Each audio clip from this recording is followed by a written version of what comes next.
think there was a lot of limitations in our old collision system. It was very good, but it didn't allow us to do some things that were quite difficult. So a lot of times in FIFA 11, you'd get a situation where maybe two players are running into one another, and because there's a lot of contacts between those two players, with the old system we had to pick one contact, which meant that we'd get a collision animation that did a great job of showing you that there was a collision, something happened, but maybe didn't take into account every little detail. With this year's engine, what you see is when those two players come together, we're resolving for every single collision that happens, and we're really able to preserve the momentum a lot better in the interactions between players. This looks fantastic when you get into the replay camera and you see all of the limbs and the parts bending and contorting as you would expect them to, like you would see on real world TV. But it also translates into the telecam, where you really feel the difference of the game and you really feel that preservation of momentum. Another benefit that we get is we resolve a lot of our clipping issues in the game this year.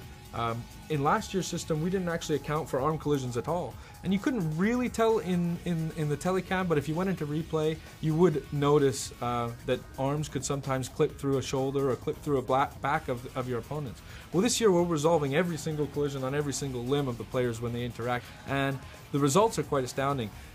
One, you don't actually get the level of clipping that you got in last year's game, but two, you get tons of variety. You don't get these robotic animations in jostling and shielding. You get more of a tussle between the players and a fight for possession that feels more realistic, feels like things that you might see on TV. To illustrate the point about the variety we get, I want to talk about contextual dribble turns. And what this is using the left stick, you could beat a player last year by maybe taking just a 45-degree dribble turn. But sometimes when you would do that, maybe you'd knock the ball by him and that player would stick out a leg trying to tackle you or really be in the way of where you're trying to go after the ball has passed him.